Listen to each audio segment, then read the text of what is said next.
1636년 겨울 얼어붙은 남한산성. 인조는 강화도로 피신하려 했으나 실패하고 마지막까지 항쟁을 이어갔습니다. 그러나 산성 밖에서는 우리 백성들의 피눈물이 마를 새가 없었습니다. 청나라 군대의 잔혹한 약탈과 함께 수많은 조선 여인들이 말로 다할 수 없는 수모를 당해야 했습니다. 사대부의 여성들조차 가리지 않고 유린당했으며 청나라 장수들은 한 명당 두세 명의 여성을 차지하며 조선의 자존심을 짓밟았습니다. 1637년 1월 30일 삼전도. 인조는 청태종 앞에 무릎을 꿇었습니다. 3번 절하고 9번 머리를 조아리는 300구 둘에 조선 왕의 자존심이 땅바닥에 내팽개쳐진 순간이었습니다. 그리고 그 대가는 가혹했습니다. 소현세자와 그의 동생 복림대군 그리고 왕세자빈 강씨, 조선 왕실의 핵심 인물들이 볼모로 청나라로 끌려갑니다. 그 볼모의 길에는 소현세자가 복림대군만이 아니었습니다. 무려 20만 명에 달하는 조선의 여인들 또한 정든 고향을 등지고 차가운 이국 땅으로 끌려가야 했습니다. 혹독한 추위와 굶주림 그리고 청군들의 채찍질을 견디지 못하고 수많은 여성들이 걸어서 천국까지 가는 도중에 죽어 들판에 버려졌습니다. 천신만고 끝에 천국에 도착했을 때 그들은 환양녀라는 비극적인 이름으로 불리며 노예처럼 팔려다니거나 강제로 결혼해야 하는 참혹한 현실에 직면했습니다. 조선인으로서의 이름과 존엄을 잃고 언제 죽을지 모르는 불안과 절망 속에서 하루하루를 버텨내야 했습니다. 천국에 도착한 이후에 수모는 더욱 심했습니다. 그들은 청나라 장수들의 소유물이 되어 본부인들의 시기와 질투에 의해 무자비하게 인권이 유린당했습니다. 어떤 부인은 조선 여인의 얼굴이 반반하다는 이유로 뜨거운 인두를 가져와 얼굴을 찢는 잔혹한 행위를 서슴지 않았습니다. 밤에는 짐승처럼 잠자리를 강요당했고 낮에는 아무도 없는 외딴 곳에 갇히거나 짐짝처럼 옮겨다니며 비참한 삶을 이어가야 했습니다.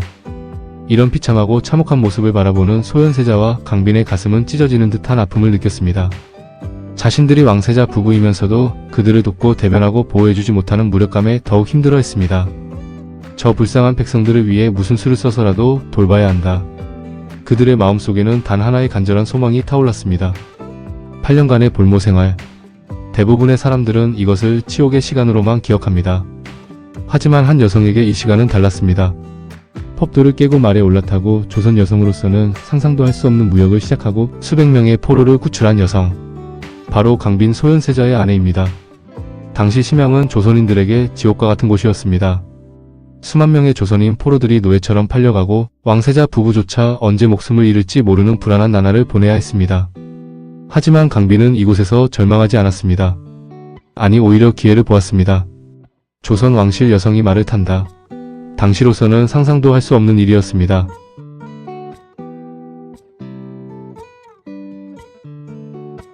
양반 여성은 가마를 타야 했고 함부로 밖을 나다니는 것조차 법도에 어긋났습니다. 하지만 강빈은 달랐습니다. 조선의 신하들은 경악했지만 강빈에게는 이유가 있었습니다. 바로 생존이었습니다. 청나라에서 조선 왕세자 부부에게 주어진 것은 아무것도 없었습니다. 본국에서 보내는 물자도 턱없이 부족했고 수행원들을 먹이고 입히는 것조차 버거웠습니다. 강빈은 직접 나서야 했습니다. 그녀는 조선에서 가져온 물품들을 청나라 왕족들에게 판매하기 시작했습니다. 고급 비단, 인삼, 조선의 공예품. 청나라 귀족들은 조선 물품의 정교함에 감탄했고 강빈은 점차 거대한 무역 네트워크를 구축해갔습니다. 조선 본국에서는 다시 한번 비난이 쏟아졌습니다. 하지만 강빈은 멈추지 않았습니다. 그녀에게는 더 큰 목표가 있었으니까요. 병자호란으로 청나라에 끌려간 조선인은 여성을 포함한 약 50만 명. 그들은 노예로 팔리거나 농장에서 강제 노역을 당했습니다. 가족과 생이별하고 이름도 없이 죽어가는 사람들. 강빈은 무역으로 번 돈으로 이들을 사기 시작했습니다. 1명, 2명, 10명, 100명. 그녀가 사들인 조선인 포로는 수백 명에 달했습니다. 하지만 그녀는 이들을 노예로 부리지 않았습니다. 오히려 농장에서 일하게 하고 수확물로 돈을 벌게 한 뒤 자유를 돌려주었습니다. 이것은 단순한 자선이 아니었습니다. 조직적인 인도주의 프로젝트였습니다. 왕세자빈이라는 신분을 활용해 청나라 관료들과 협상하고 조선 본국과 연락하며 체계적으로 동포들을 구출한 것입니다. 하지만 이 소식이 조선에 전해지자 인조는 분노했습니다. 왕세자빈이 감히 국왕의 권위를 넘어서다니. 포로 구출은 국왕의 몫이었습니다. 그런데 며느리가 이 일을 주도하자 인조는 자신의 무능이 드러난다고 느꼈습니다. 강빈이 실리를 추구하며 생존의 길을 개척하는 동안 소현세자는 미래를 준비하고 있었습니다. 심양에서 그는 예수의 선교사 아담샤를 만났습니다. 그는 세계 지도를 보며 조선이 얼마나 작은 나라인지 깨달았고 망원경으로 우주를 관측하며 성리학적 세계관이 전부가 아님을 알았습니다.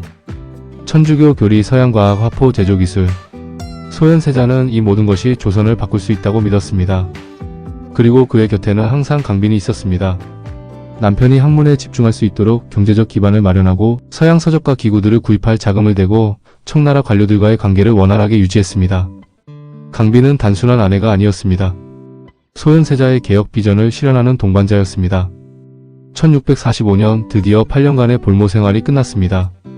소현세자는 수백 권의 서양 서적, 과학기구, 세계 지도와 함께 조선으로 돌아왔습니다.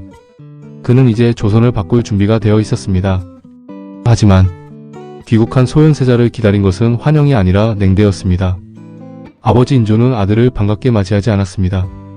인조에게 소현세자는 이제 위협이었습니다.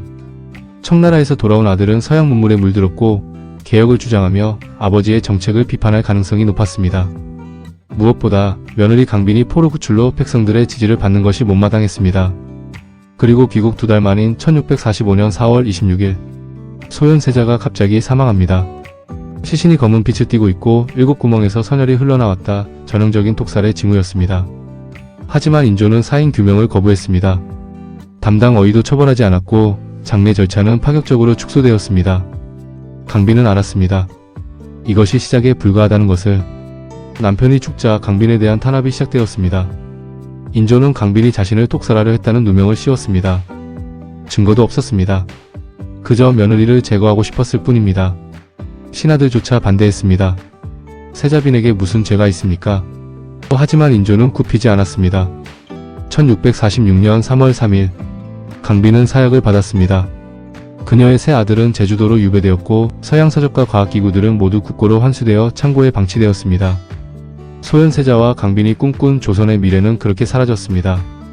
오늘날 역사학자들은 강빈을 이렇게 평가합니다. 명분보다 실리를 추구하고 고난을 스스로 헤쳐나간 강인한 여성 리더. 만약 소현세자가 왕위에 올랐다면, 만약 강빈이 살아남았다면 조선의 역사는 어떻게 달라졌을까요? 역사의 가정은 없습니다. 하지만 우리는 기억해야 합니다. 변화를 두려워하지 않고 백성을 위해 행동했으며 시대를 앞서간 한 여성의 이야기를. 조선의 신여성 강빈의 개혁 정신, 경제관, 창조 정신, 백성 사랑, 남편 사랑과 내조, 그리고 미스터리한 억울한 죽음까지. 역사의 미스터리를 파헤치는 이야기가 흥미로우셨다면 좋아요와 구독, 알림 설정 부탁드립니다. 다음 영상에서 또 다른 흥미로운 역사 이야기로 찾아뵙겠습니다.